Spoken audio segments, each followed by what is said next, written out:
안녕하십니까. 신중기 목사입니다. 신중기 목사와 함께하는 잠언 묵상, 오늘 제 79강이 되겠습니다. 오늘 말씀은 잠언 14장 19절에서 21절 말씀입니다. 악인은 선인 앞에 엎드리고 불의한 자는 의인의 문에 엎드리느니라. 가난한 자는 이웃에게도 미움을 받게 되나 부유한 자는 친구가 많으니라. 이웃을 업신 여기는 자는 죄를 범하는 자요 빈곤한 자를 불쌍히 여기는 자는 복이 있는 자니라. 아멘. 이 말씀으로 거룩한 생태계를 회복하자라는 그런 말씀의 제목으로 함께 은혜를 받고자 합니다. 먼저 본문을 이해하고 분석하는 시간을 좀 갖기를 원합니다. 우리가 앞절에서 어리석은 사람은 그의 어리석음으로 멸망을 당하고, 또 슬기로운 사람은 멸류관을 쓰게 될 것이다, 그렇게 잠언은 우리에게 말씀하셨습니다. 이제 악인과 불의한 사람이 의인 앞에 엎드리게 되는 그런 상황을 설명하고 있습니다.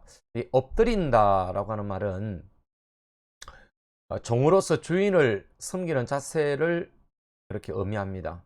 악인은 평소 이제 그 높은 자세, 그 자세를 유지하며 자신의 이익만을 도모하지만은 결국 공동체를 올바로 세우려는 그런 의인 앞에 굴복하게 되는 것이죠. 의인의 문에 엎드린다라고 하는 것은 고대 성문으로서 재판하는 그런 장소로서, 장소의 그런 환경으로 우리가 볼 수가 있습니다. 즉, 의인은 재판하는 자리에 앉으며 악인은 죄인으로서 의인 앞에 엎드리게 될 것이다 라고 하는 그런 장면입니다. 여러분, 이런 모습은 우리가 마지막 날에, 세상의 종말에, 또 새 땅이 펼쳐지기 전에 완전하게 재현될 것이라고 봅니다. 그리고 20절은 가난한 자와 부유한 자의 비교입니다. 여러분, 이 말씀은 세상에 있는 일반적인 현상을 보여주고 있는데요. 그것은 곧 빈곤한 자가 깊이 되고 부한 자는 애호받는다, 이런 사실 아니겠습니까? 여러분, 가난한 사람은 돈이 없을 뿐만 아니라 돈이 없기 때문에 또 친구도 없어지게 되겠죠. 그래서 가난한 자는 긍휼히 여겨주고 또 격려해주며 구제를 해줘야 하는데, 이게 당연한데 오히려 그는 자기 이웃에게도 미움을 받게 되고 또 이상한 시선을 받으며 소외되는 것입니다. 반면에 이런 부유한 자는 어떻습니까? 친구가 많아지죠.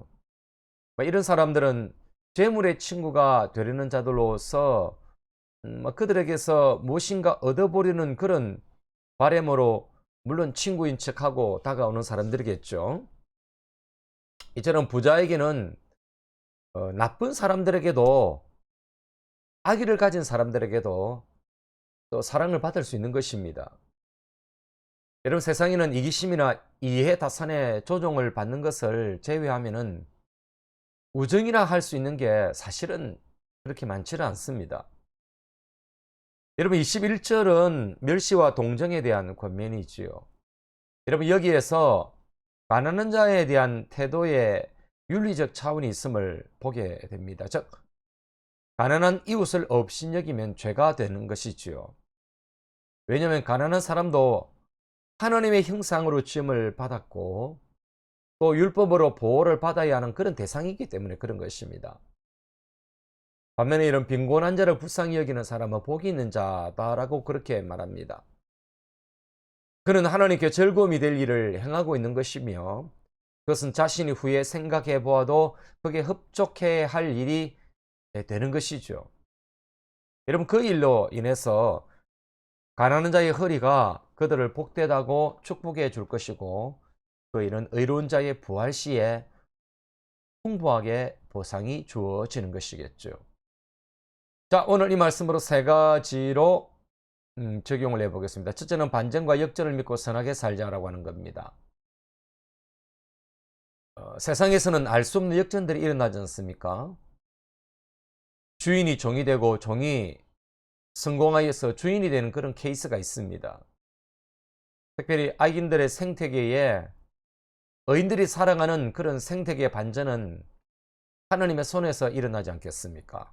여러분, 그러기에 지금은 약자이고 별 볼 일 없는 그런 위치에 놓이고 뭐 그런 상황에 있다 해도 삶의 질은 선함을 추구하고 선을 추구하고 의를 추구하고 나보다 남을 낮게 여기고 의를 행하는 삶을 살면은 어느 날 악인들의 생태계가 무너지고 의인들이 득세하는 그런 세상이 오는 것입니다.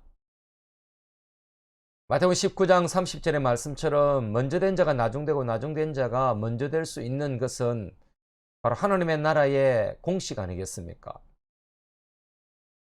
역전과 반전은 하나님의 손에 달려 있지만은 그것은 의인의 선과 악인의 악이 극에 달했을 때 그런 교차점에서 발생하게 되는 것입니다.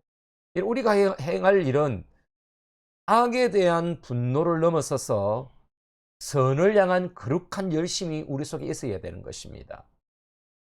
거룩하고 바른 생태계를 여러분 회복해야 하겠죠, 여러분. 두 번째는 부의 기회를 잘 활용하자라고 하는 겁니다. 우리 이런 말이 있지 않습니까? 개천에서 용난다. 뭐 이것은 단순한 속담이긴 하지요. 그렇지만 이 말은 한국 사회를 움직이는 기본 모델이자 어떻게 보면 심층 이데올로기로서 무게와 중요성을 갖고 있다고 볼 수가 있을 것입니다.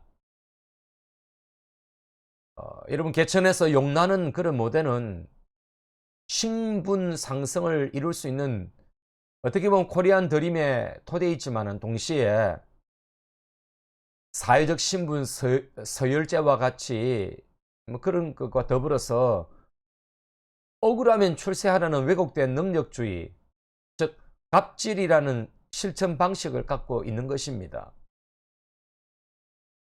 빈익빈 부익부라는 그런 사람을 차별하고 신구 쏠림 현상을 가져오는 것 아니겠습니까? 그래서 사람들은 우대받고 싶고 차별화된 그런 대우를 받고 싶어서 승자 독식주의로 빠지게 되는 것입니다. 여러분, 그리스도인들도 이 병에 걸릴 수 있는 것이지요. 여러분, 돈은 있어야 하고 또 부를 갖추면 편리함이 있지 않겠습니까? 그러나 부를 하나님의 복을 나눠주라는 그런 책임의식으로 알고 겸손하게 사람들을 섬긴다면은 부를 가지는 것도 나쁘지 않는 것이지요. 개천에서 용으로 나기 위해서 온갖 부정을 일삼아서 그 자리에 가는 것은 일장춘몽에 불과할 것이고 어느 날 이런 바벨탑 무너지듯이 무너지는 것입니다. 하나님의 복으로 주신 부의 기회를 하나님의 나라를 위해서 사용한다면 가난하고 도움이 필요한 자들이 버스로 우리 곁에 다가오지 않겠습니까? 여러분, 내가 가진 부가 악한 친구들을 가깝게 하는 통로가 아니라 가난하고 불쌍한 영혼들에게 기회의 통로가 되도록 해야 하는 것이지요. 여러분, 세 번째는 빈곤한 자를 불쌍히 여기자라고 하는 것입니다. 뭐 이제 코로나 팬데믹이 다 끝났지만은 뭐 우리가 그 기간 동안 한 3년이 넘는 기간 동안에 얼마나 어려움을 많이 겪었습니까? 특별히 중소상인들은 엄청난 손해와 피해를 입었습니다. 물론 정부가 대책을 마련했다고 하지만은 근본적인 대책은 되지 않았던 것이죠. 그러나 이런 정부의 뭐 지원도 뭐 없잖아 있었지만은 그러나 여러분, 사각지대에 놓인 곳이 있었습니다. 이건 바로 여러분 개척교회들입니다. 어떤 기관에서 발표한 것인데 이 코로나 팬데믹 기간에 개척교회가 10곳 중에 6곳이 문을 닫았다고 합니다. 정부의 지원에는 많은 분야가 있지만은 개척교회들은 여러분 제외가 되었던 것입니다. 이런 코로나 같은 이런 재해, 뭐 이런 팬데믹에 가장 피해를 입고 제지를 가장 많이 당한 곳은 여러분 교회이자 또 그 가운데 개척교회들입니다. 작은 교회들입니다. 여러분 대부분의 교회는 정부 시책에 순응하면서 영상으로 예배드렸고, 이렇게 하면 그 피해는 고스란히 교회가 가진 것 아니겠습니까?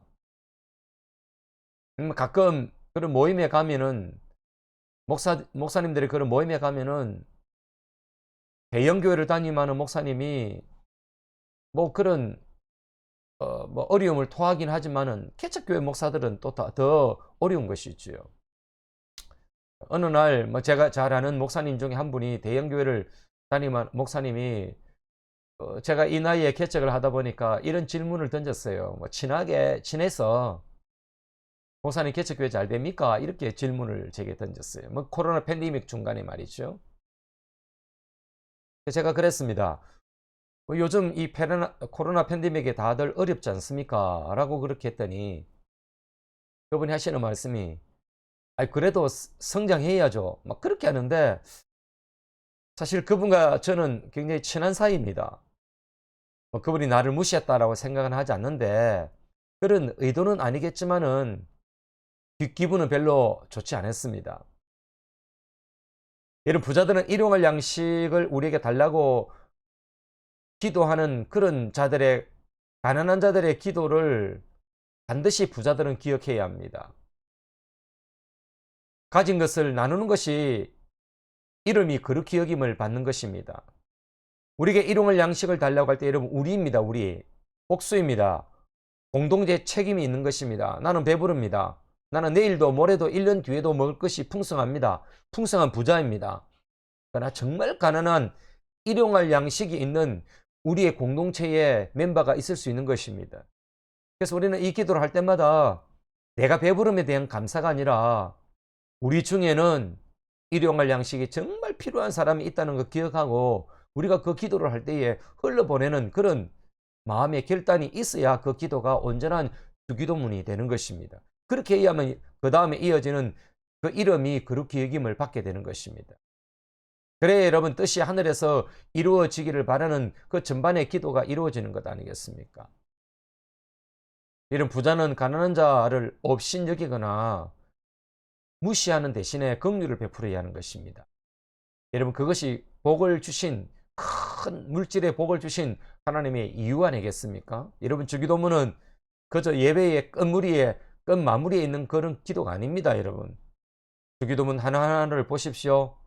바로 하나님의 뜻, 하나님의 이름, 하나님의 나라가 하늘에서 이루어진 것처럼 땅에서 이루어지는데 우리를 통한 겁니다. 우리에게 일용할 양식과 우리가 누군가를 용서하는 것, 바로 우리를 통해서 내가 그 일을 이루어야 하는 것입니다. 마지막으로 이런 기도를 한번 드려봅니다. 주여, 악인들이 의인들에게 머리를 조아리는 거룩한 생태계의 변화가 일어나게 하소서.